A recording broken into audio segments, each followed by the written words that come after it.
జగన్మోహన్ రెడ్డి గారు వెళ్ళి first కాపులు చేశారండి. కాపులు బీసీలో కలిపింది ఒకసారి. కుదరదు. ఒక్క నిమిషం అండి. ఓకే రైట్, కాపులకు రిజర్వేషన్ గురించి మాట్లాడుతున్నామండి. Reservation right. సుజాత గారు ఒక్క నిమిషం అండి. ఏదైతే కాపులకు రిజర్వేషన్ కి సంబంధించి ముద్రగడ పద్మనాభం కూడా ఇన్ని రోజులు ఉద్యమం చేశాడు, దీని గురించి ప్రధానంగా ప్రశ్న అయితే తలెత్తుతుంది. దీని గురించి రాజకీయ విశ్లేషకులు జయసారథి గారు ఉన్నారు, ఆయనతో కూడా ఒకసారి అడిగి ఆయన అభిప్రాయం ఏంటో తెలుసుకుందాం. మీరు ఒక్క నిమిషం ఆగండి.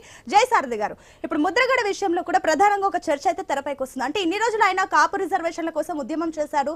ఆ టైంలో ఏ రకంగా కూడా పవన్ కళ్యాణ్ కూడా మరోపక్క ఆయన కాపుకు సంబంధించి ఆ గతంలో ఆయన ఉద్యమం చేసినప్పుడు చిరంజీవి మద్దతు ఇచ్చాడు, దాసరి నారాయణ ఇచ్చారు, కానీ పవన్ కళ్యాణ్ మాత్రం అప్పుడు ఆయన మద్దతు ఇవ్వలేదు.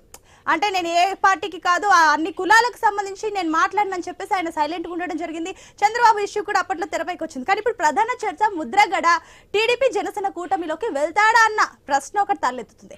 మీరు దీన్ని ఏ రకంగా చూస్తారు, ఏమంటారు? అసలు రిజర్వేషన్ల అంశం కూడా ఇప్పుడు ప్రధానంగా 3 పార్టీల గురించి మాట్లాడుతున్నారు కాబట్టి మీరు వాళ్ళకి సమాధానం ఏం చెప్తారు? అంటే ఏపీ రాజకీయాల్లో గోదావరి జిల్లాలో అత్యంత కీలకమైనది.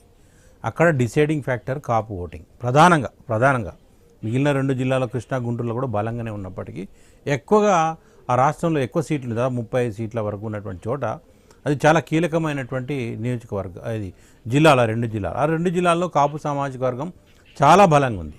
ఇప్పుడు వాళ్ళు ఒప్పుకున్నా ఒప్పుకోకపోయినా ఇవాళ టీడీపీ జనసేన కూటమి ఒకే ఒక పాయింట్ తోటి ఉంది.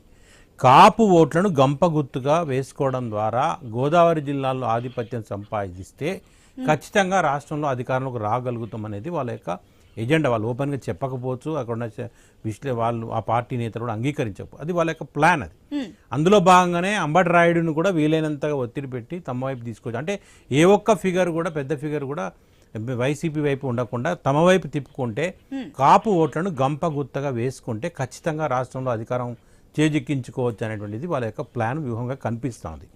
అందులో భాగంగానే ముద్రగడ అనే ఒక వ్యక్తి చాలా బలమైన నేత. అయితే ఆ ముద్రగడ కాపు ఉద్యమం మొదటి నుంచి నడిపారు. ఒకవేళ ముద్రగడ పద్మనాభం కనుక వైసీపీ కనుక వెళ్తే కొంత ఓటు బ్యాంక్ చీలుతుంది, కన్ఫ్యూజన్ వస్తుంది, ఈ అభిప్రాయం వస్తే మళ్ళీ అక్కడ వైసీపీకి కొన్ని సీట్లు దక్కొచ్చు, లేకదా దెబ్బతినొచ్చు, మన కాపు సామాజిక వర్గ ఓట్లు చీలిపోయే అవకాశం ఉంటుంది అనేటువంటి ఒక ప్రయత్నంలో భాగంగా వాళ్ళు ఆ ముద్రగడ పద్మనాభాన్ని కూడా తమతో కలుపుకోవాలని వచ్చింది. ఒకవేళ ముద్రగడ పద్మనాభం మొదటి నుంచి వాళ్ళ వైపు ఉండి ఉంటే ఆయన ఎందుకు ధర్నా చేస్తారు, ఆయన ఎందుకు పల్లెలు కొడతారు, ఆయన ఎందుకు రిజర్వేషన్లు ఇచ్చి ఉంటే ఆయన చేయరు కదా నిరసన. రిజల్యూషన్ చేసిన మాట వాస్తవము, ఆ రిజల్యూషన్ ఇంప్లిమెంట్ కాలేదు. ఇంప్లిమెంట్ అయి ఉంటే ఆయన ఎందుకు నిరసన చేస్తారు, వాళ్ళెందుకు రైలు తగలబెడతారు, వాళ్ళెందుకు కేసులు ఎదుర్కొంటారు? అంతా జరిగేది కాదు కదా, జరగలేదు. రిజర్వేషన్ ఇంప్లిమెంట్ కాలేదు, ఎందుకంటే 50% క్రాస్ అయిపోయింది. అందుకే కేంద్రానికి పంపారు. చంద్రబాబు నాయుడు గారు కూడా ఇచ్చే పరిస్థితి లేకపోవడం కారణం ఏంటిదంటే, ఎక్కడైనా ఏదైనా రాష్ట్రంలో 50% కోటా మించితే రిజర్వేషన్ ఇంప్లిమెంట్ సాధ్యం కాదు.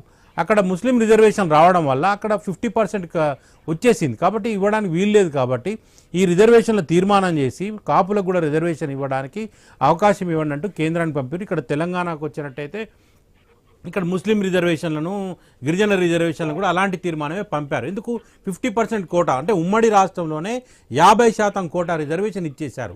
సుప్రీంకోర్టు తీర్పు ప్రకారం అంతకు మించి ఇవ్వడానికి వీల్లేదు. కాబట్టి అక్కడ చంద్రబాబు నాయుడు గారు కూడా హామీ ఇచ్చినా కూడా ఇవ్వలేని పరిస్థితి. కాకపోతే వారిని ఇన్ఫ్లుయెన్స్ చేసి కేంద్రంతో ఒత్తిడి తెచ్చి కోర్టు నుంచి తెచ్చి సాధించుంటే ఇంకా ఇమేజ్ వచ్చేది. ఈ కాజ్ తోటే ముద్రగడ గారు ఫైట్ చేసిండ్రు, ఆందోళనలు జరిగినాయి, రైళ్లు తగలబడ్డాయి, కేసులు వచ్చినాయి. ఇప్పుడున్నటువంటి పరిస్థితుల్లో ఏ ఒక్క కాపు ఓటు కూడా చీలకుండా ఉండాలి అని వాళ్ళు ప్రయత్నం చేస్తారు. ఎందుకు చేస్తున్నారు?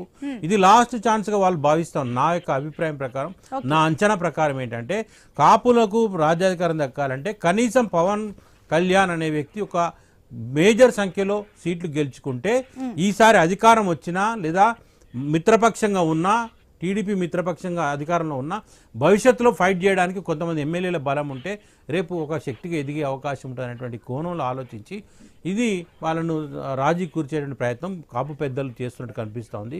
జ్యోతుల నెహ్రూ లాంటి వాళ్ళు రాయబారం నడుపుతున్నట్టు కనిపిస్తూ ఉంది. ముద్రగడ గారి యొక్క ప్రధాన ఇప్పుడు ఏంటిది అనే మొన్నటి వరకు ఎందుకు మరి వైసీపీలో ఉన్నారు? ప్రధానంగా రిజర్వేషన్ వైసీపీ నుంచి వాళ్ళ పిల్లల్ని ఎవరో ఒకరు నిలబెడతాను, కొడుకులను నిలబెడతాను అనేటువంటి ప్రచారం జరిగింది కదా.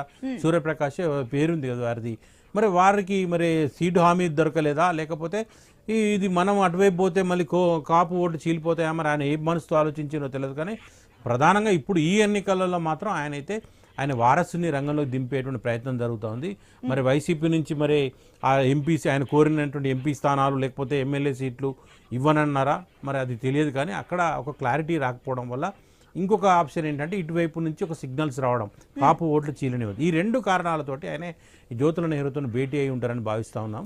ఎందుకు ఆయన అల్టిమేట్గా రేపు చెప్పొచ్చు ఆయన నాకు అల్టిమేట్గా లక్ష్యం వాళ్ళు మళ్ళీ చేస్తామంటారు, మళ్ళీ వాళ్ళు ఇంప్లిమెంట్ చేస్తామని చెప్తున్నారు, లేకపోతే ఇద్దరు బీజేపీ జనసేన కూటమి జాయింట్గా ఈసారి ఖచ్చితంగా రిజర్వేషన్ అమలు చేస్తామని హామీ ఇచ్చారు.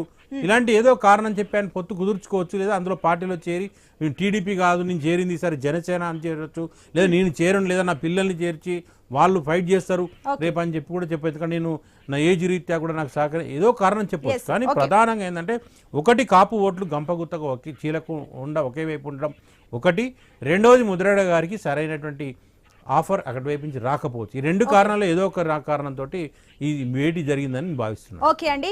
ఎస్ నాగేశ్వరరావు గారు ఏమంటారండి? ఇప్పుడు ముద్రగడ పద్మనాభం గతంలో ఏదైతే